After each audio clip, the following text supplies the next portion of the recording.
Welcome to the In My Opinion Show with Ronald Robinson and friends. Seen on the internet 24 hours, 7 days a week. To view, go to YouTube, Facebook, MySpace, or Ustream. And in the search field, type in RBR IMO to view our catalog of shows. In My Opinion Show is also seen on Flint, Michigan Comcast Cable Channel 17 every Saturday at 6 and every Wednesday at 8:30. The In My Opinion Show is also seen on Detroit, Michigan Comcast Cable Channel 68 at various times. Please consult your calendar. Let's talk about DOMA, on verge of extinction. Defense of Marriage Act.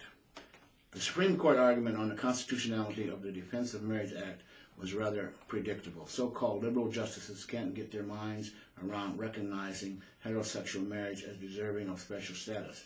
At the other end of the spectrum, Justice Anthony Scalia can't fathom anyone questioning a couple of thousand years of social convention.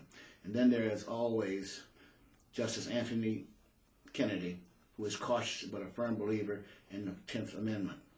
The Supreme Court can find its way through a dense procedural thicket and confront the constitutionality of the federal law that defined marriage as limited to a man and a woman.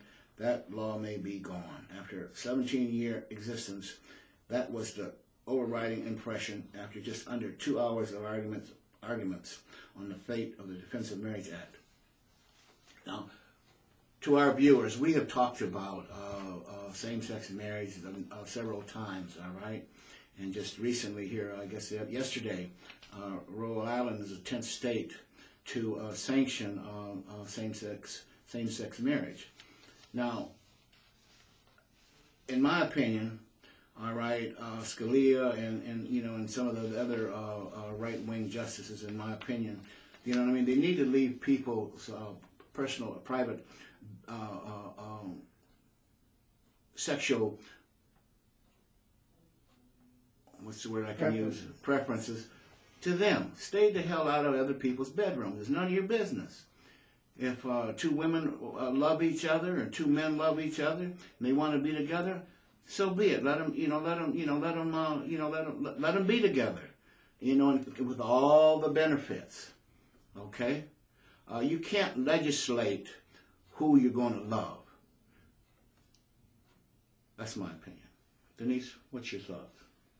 Well, I guess I probably am taking a more conservative position in this one.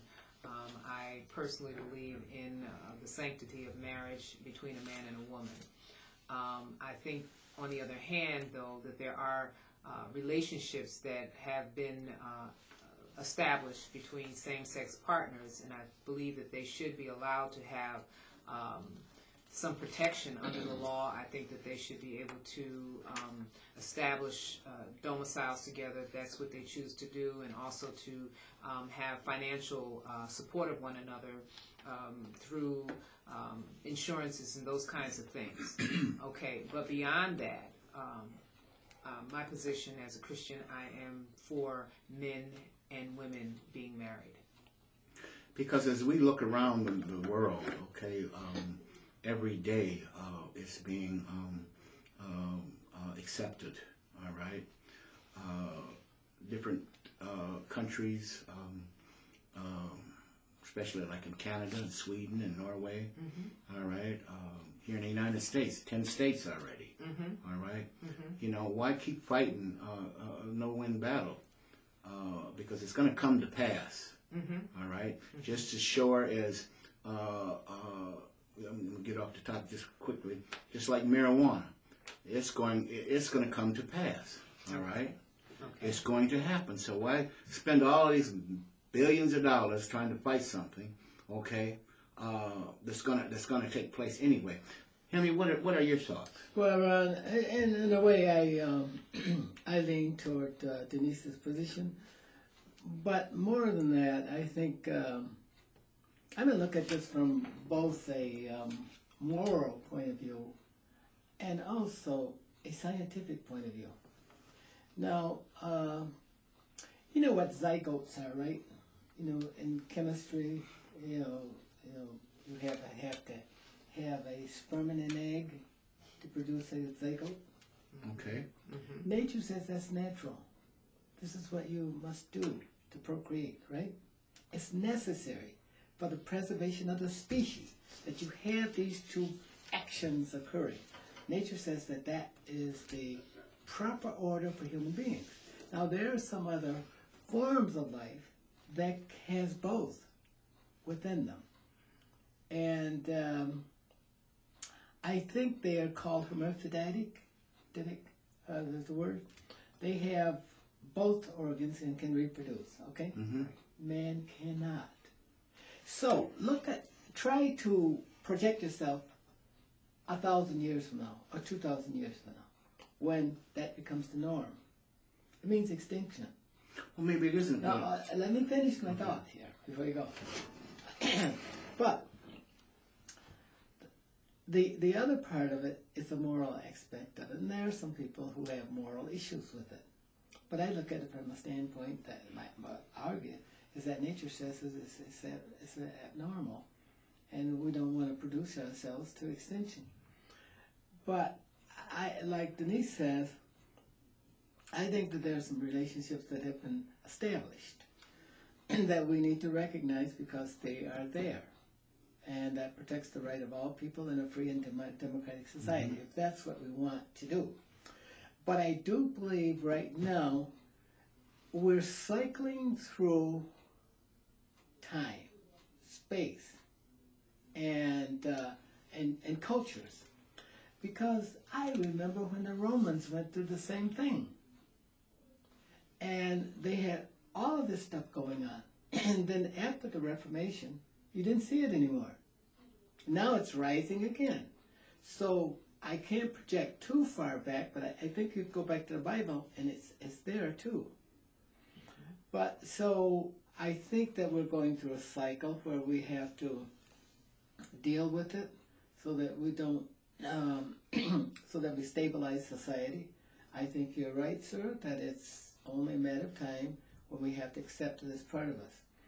But we need to make sure that we protect the rights of marriage. We need to protect the rights of marriage. It's the right thing to do.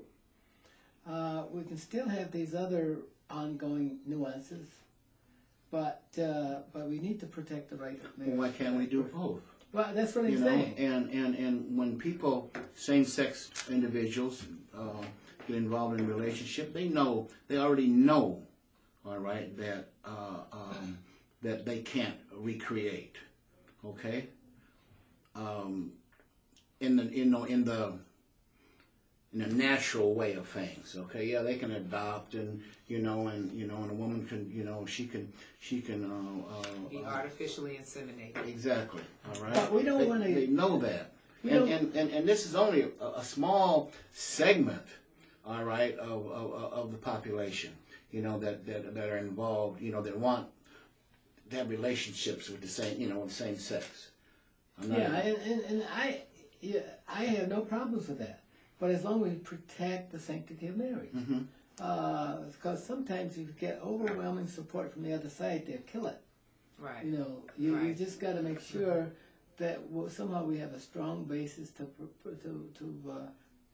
protect marriage as the right order of things that nature has planned for us. And I do think, like you said, Maron, all of those things are coming to pass. But we do need to, the question is, can we protect the sanctity of marriage?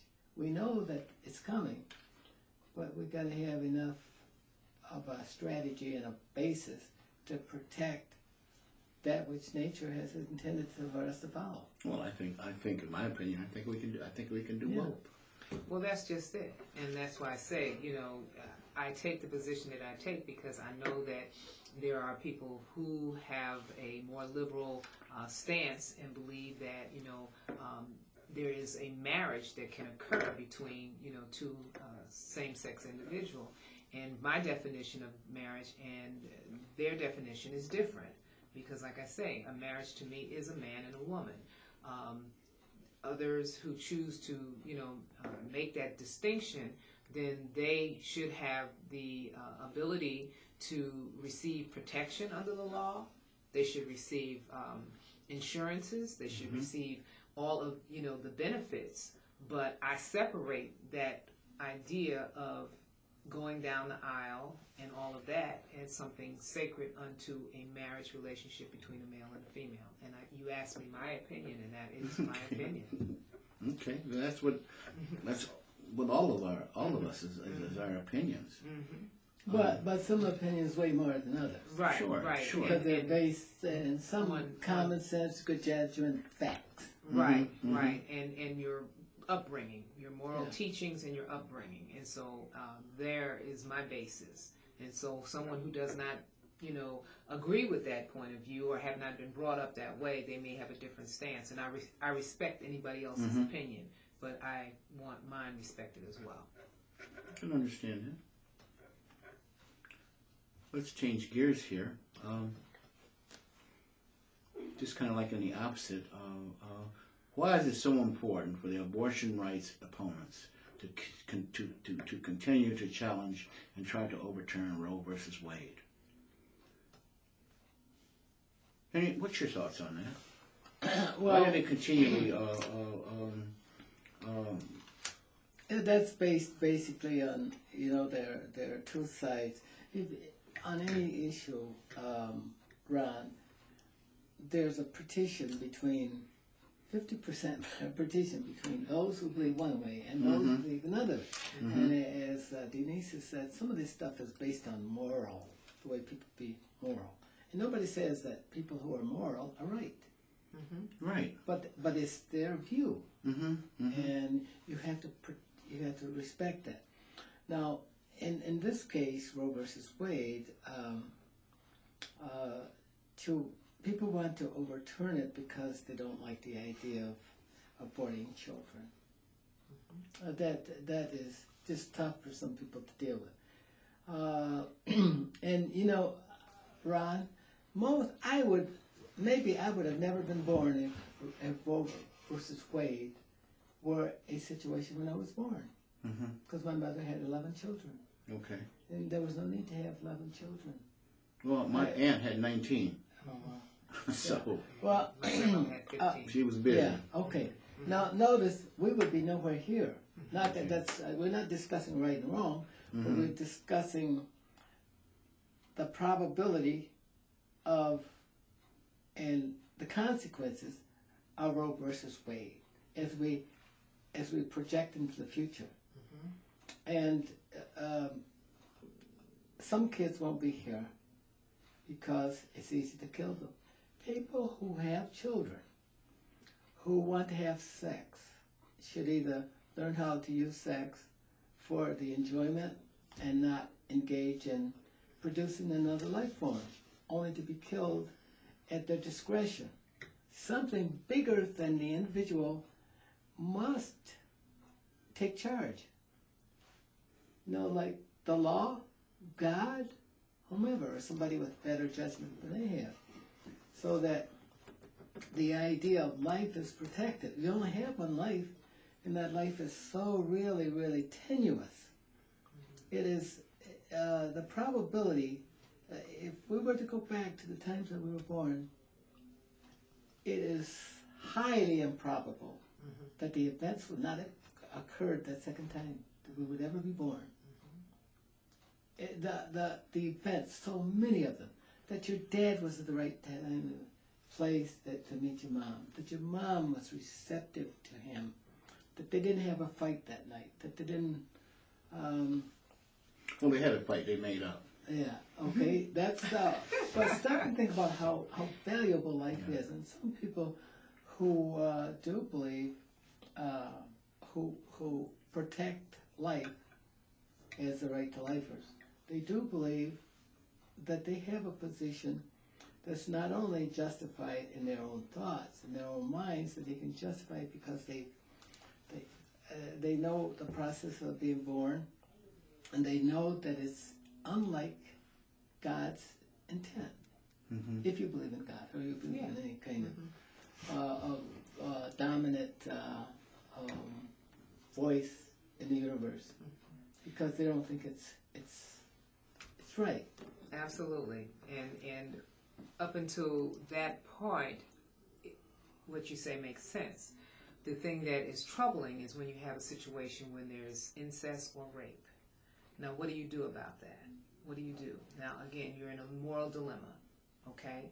Should that child be brought forth, okay? Some would argue and say, regardless, the child should be brought forth. What happens to that mother who's been traumatized from all of that?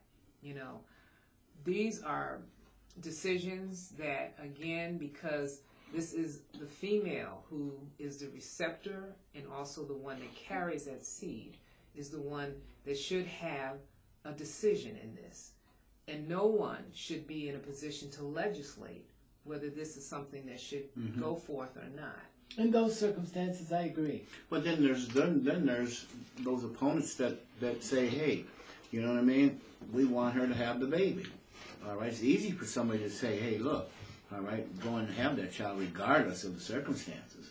Yeah. Okay, and I think that that's totally is a disservice. You know what I mean, to that woman. Okay, especially the trauma that she's been through. Okay, now maybe she would have that child. Okay, now she's having a child that she doesn't want. So now what happens with that child? All right. Ron, the overwhelming, we are all reasonable human beings, most of us, all 6 billion of us. 9 billion. Okay. Well, you see, the likelihood of them going along with a circumstance where a woman has been raped or brutalized or incestivized or whatever you want to call it, they're likely to shift a little bit. But under normal circumstances, they just follow that petition. But under their circumstances where people shift. But when you got congressmen like Aiken, He's only one. all right, I consider him an idiot, for what he blew out of his mouth. You know what I mean? As it refers to rape, etc., etc. But it should not be up to. There's 535, in Congress. The vast majority of them are males, white males. All right. Right. Now, it shouldn't be up to them to try to change, this Roe versus Wade. All right. But every few years, here it comes back again. Here it comes back again. Okay. Now, they could be playing to their base, to get votes. But that's something that if I were running for office, I would, the hell with my base if that's gotta, if I gotta do something I don't want to do just to get elected. But there's so many people, there's so many officials out there that will sell their souls. All right. And that's what I have a problem with, If a woman wants to have a baby, all right, whether she's married or one night stand, okay, so be it, all right. But at the same time, I think she should be, try to be as responsible as she can. I mean, we've got homes that are overpopulated with children, like thousands, here in the United States that that people don't want. Exactly. See, and that's just another pipeline to prison. Not only that, it's that, you have people who are off on a tangent about, the Roe versus Wade, and they're out in front of clinics, not so much anymore, but used to be, and, you just kind of wonder, instead of taking that energy and being outside in front of a clinic or a hospital or whatever, why not take that same energy and put it towards adopting some of these children that are without parents, Exactly. or look at the number of children who come into the world and are not adequately cared for and end up being abused or murdered by their parents because they don't know how to handle the stress of being a parent. You understand? So when children come into the world, like any of the other things that we happen to gain in our possession as things, we usually have some kind of direction on how to deal with it, instructions on how to deal with it. Children don't come into the world with that. Parenting is on the job training, okay? And if you have not had anybody kind of give you a snapshot of what good parenting looks like, then you go in for what you know. And sometimes that's just not good or appropriate. And so the children come here and they end up suffering, So, as I, sit here and I talk about it, I wrestle with the issue again because, again, from my beliefs, thou shalt not kill, I got that, But the Bible also said there's a time to kill, there's time for war, there's time for peace. So we have to look at everything in its totality. How is it going to affect the situation as a whole? And when you have, again, when I talk about the women who have been forced into a situation, that's just not for anybody to legislate. If women are using abortion as a means of birth control, then they need to be educated so that they know that there are some other options outside of that. And clearly, they should get the support of the people that are in their lives, particularly the men in their lives, And a lot of times they don't get that. And so they're up to the challenge of, okay, I'm having this kid, I'm not ready for it, I'm going to have to fend for myself alone. What are my choices here? If I go to the dad, he says, well, maybe it's mine, maybe it's not. She's heartbroken, So you've got all of these different variables that come into play. That's why no one, in my opinion, should be down there trying to legislate this thing because it's too sensitive and it's too personal.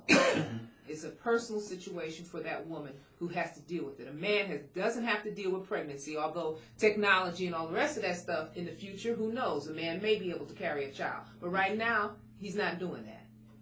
Okay. My final comment on this is we blame the politician, but politicians are influenced by their constituency. Right. Now, just to illustrate to you, you have the president sitting in the White House, and he wants to move issues on his agenda. But there are people back home who says, Barack Obama, do not waver on this, or we will withdraw our support from you. On the Republican side, the same thing. Republicans say, well, Barack Obama, if you don't agree with this, we're not going to support you. We're going to fight you to the death. And so that you'll get nothing done, okay? Now, where is that influence coming from? It's coming from people just like you and I sitting around this table, just like the people that live in our communities, just like those who ask President Obama, do not concede anything, do not compromise. Republicans the same way. And guess who the third enemy conflict is, social conflict? The press, who when they get closer together to a decision, guess what the press says? The press will raise a question to create doubt. And now you got to start this whole fight over again. So there are things that's beyond our ability to solve our problem. We have to go to the rock bottom and start over to become better. It's not always the politicians. It's those people that's behind us who don't agree with, in my opinion. So. and also too, when you have children that you don't want, all right, they're not going to get the love and the support that they need, that they deserve. Now, I've got children, okay? Sometimes they piss me off like you wouldn't believe, all right? So, and I love them, So if you've got a child that you don't want, Give it to me. you know what I mean? You can see the horror. I mean, you know what I mean? That would possibly take place. Sure. Okay. And that's the thing. I guess that's the thing that I fight against in terms of, you know, if the woman doesn't want the child, don't make her have it. All right. She wants it. You know what I mean? Whether she's married or unwed, okay. Then that's her choice. Let these folks have a choice. This has been a great conversation. This is Ronald Berry Robinson and friends saying until next time, stay focused.